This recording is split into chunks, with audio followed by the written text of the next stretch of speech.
I'm here with Alex Gibson of ARV Innovation. Alex, you're very welcome. Pleased to be here at Dublin Tech Summit. Yeah, tell us, what brings you to Dublin Tech Summit? Well, I was kindly asked by the organisers to chair a panel, which was the Internet of Things panel, and I had a couple of speakers on that from the big multinationals from the SAP, and I also had a speaker from Waya rather, which is a smaller startup in the Internet of Technology space. So obviously a lot of interest in Internet of Technology these days. Yeah, absolutely. And tell me, have you seen anything here that has really caught your interest and caught your eye, or is it kind of you're always on the lookout for? What I like about Dublin Tech Summit is the fact that it covers the whole spectrum of technology. So I've had a chance to walk around the stands. Obviously, my own personal area of interest would be augmented and virtual reality, and I've seen some good examples of that, particularly on the Jaguar stand. I think some really cool stuff that they have there in terms of virtual reality.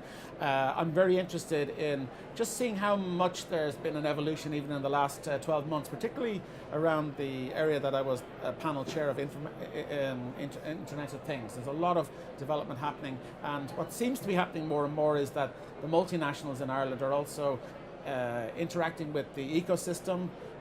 Certainly in the startup phase, we're seeing a really active startup stage here at Dublin Tech Summit. That's really exciting, and I'm seeing some startups in the IoT space and also the AR space, and the fusion between those two technologies. I think that's the really interesting space to watch over the next 2 or 3 years.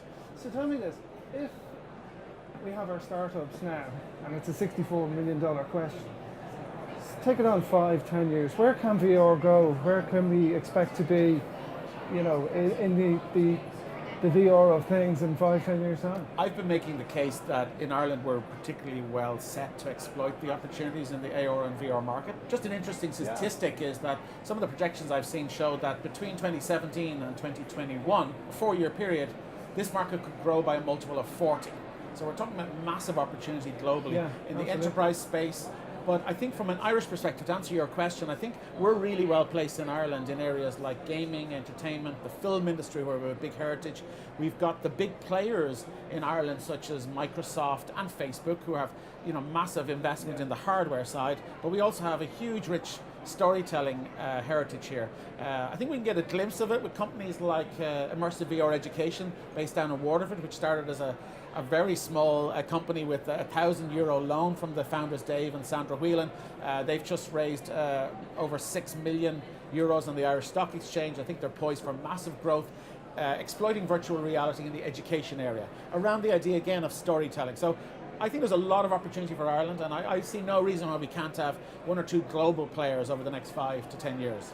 Because traditionally, up to now, my opinion of VR would have, you know, being the same as everyone else's in entertainment and gaming, in kind of movies and just the entertainment sphere in general.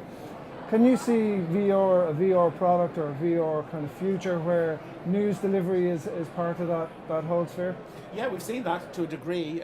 Some companies have dipped their toe in the water in that. At my conference last year, the ARV Innovate conference, we had a speaker from the Financial Times who had a project called Hidden City. In fact, Dublin was one of the cities that they explored using virtual reality 360 cameras. The 360 camera price is coming down, so I think we'll see a lot more of that. In terms of more genuinely immersive, interactive content, it's more expensive to produce, and the hardware that you need to experience it is more expensive. But like all these things, the costs keep coming down. I think 2018, we're already seeing at the first half of this year some really new devices coming on stream from companies like HTC and Oculus, which are tether-free. In other words, there's no cables in them, it's just a headset, all the computing's built into that. I think when we see more of that coming in at price points as low as €200-300, I think we're going to see an explosion of demand for consumers, and once the eyeballs are there, the media companies will follow for sure. You mentioned your conference there. You host your own conference. Apart from being an attendee here at Dublin Tech Summit, you actually host your own conference. I do. I have a conference called ARV Innovate. It's taking place on the 10th of May here in Dublin in the RDS.